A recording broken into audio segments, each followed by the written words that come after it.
Welcome to the Instagram stories for Monday, June 22nd. I'm your host, Daniel Hill.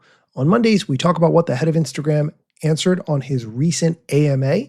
We will get into that, but first, there's a piece of Instagram news we need to talk about. The head of Instagram, Adam Mosseri, posted on Threads, quote, "We're expanding Instagram for TV to Samsung TVs in the United States and testing a few new things: phone to TV casting, stories on TV, and a home for horizontal videos. Eventually, we may want to explore support for long-form episodic content and live too." He continues, "One thing we've noticed with Instagram for TV is it's often a shared experience. Friends watch together, swapping recommendations in real time. We'll keep improving to make this easier.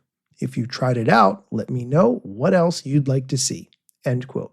This post came from Threads. I will link to it in the show notes so you can check it out for yourself. I have a Samsung television, so I immediately went to check if the Instagram app for Samsung televisions was available for me yet.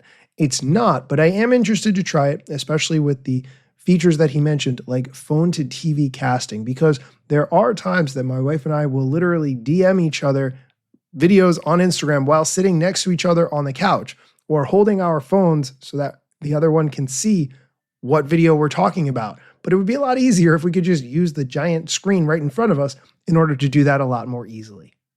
All right, let's move on from the news. Today on the show, we're going to get into the questions and answers from the head of Instagram on his recent Ask Me Anything, including, does posting Reels impact reach of my photo posts? Can stories help me grow? And what's the point of doing a collab post with an account when you could just tag them instead? We'll talk about questions around engagement and some feature suggestions as well. First, a quick word from our sponsors. Welcome back. Let's start with all the engagement and reach related questions and answers.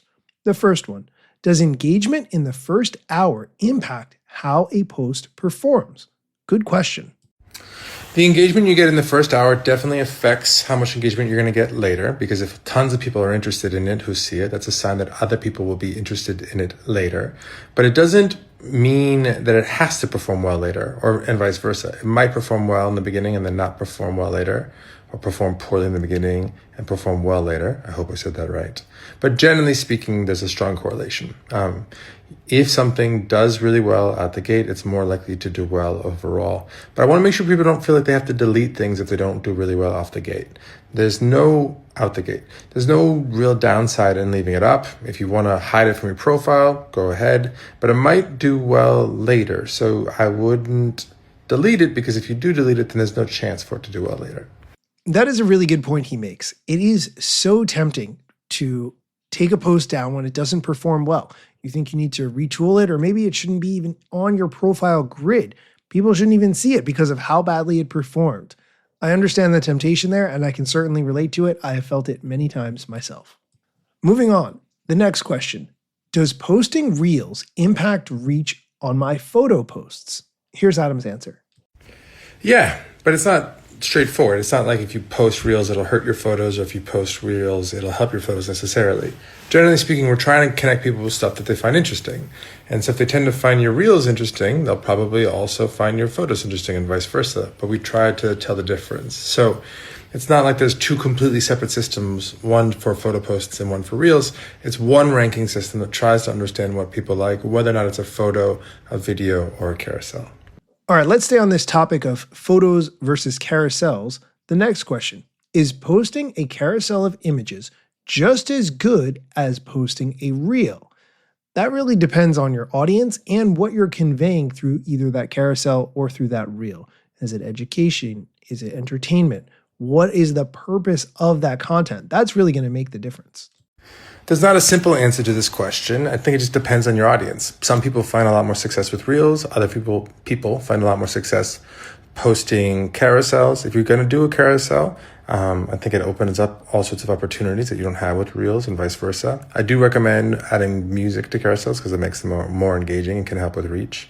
But you got to figure out what aligns with your audience and what you're trying to do creatively. Don't force it one way or the other. Figure out what works both for you and what you're trying to do on Instagram, but also that resonates with an audience. All right, let's stick on the topic of carousels for one more minute. And there's something newsworthy that happened on Friday. I didn't have a chance to do a weekend edition, so I didn't talk about it before on the show. But Instagram added the ability to have every slide in a carousel to have its own individual caption. Each swipe would have its own caption in that carousel. Okay, now that you have that context, the question, how do I add different captions in my carousels? Here's Adam's answer.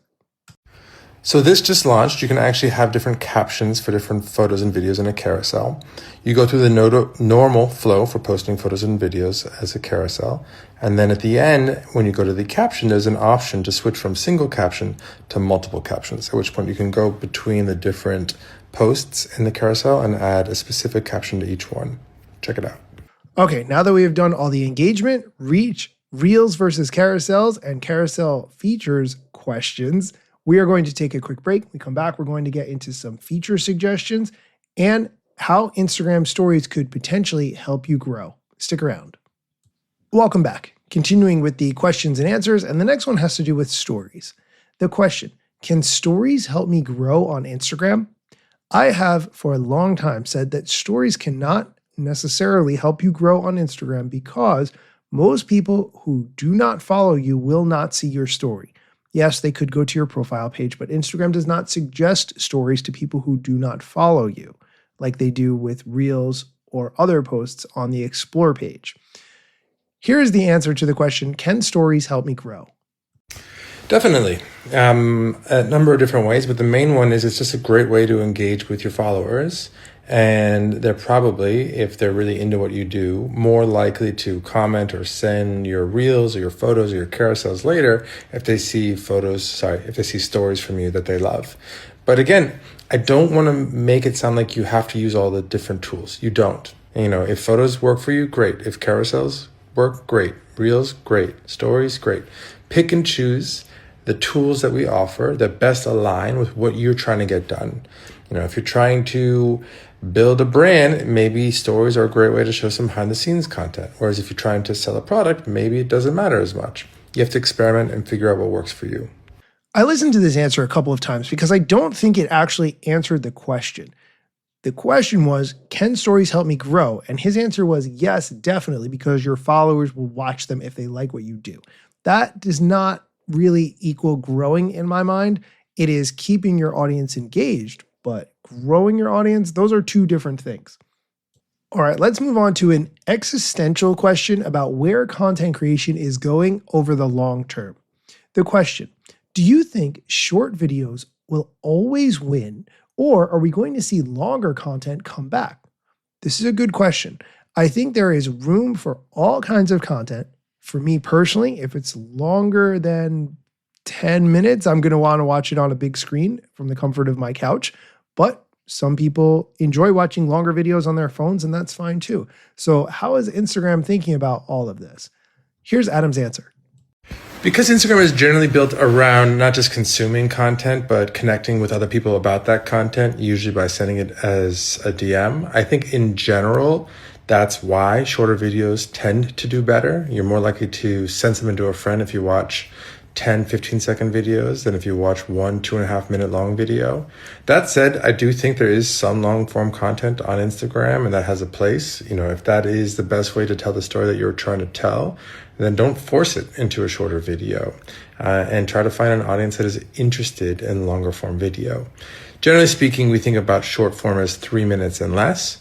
And we don't actually recommend videos. So we don't show people videos from accounts they do not follow if those videos are over 3 minutes long, but we do allow them on the site or app.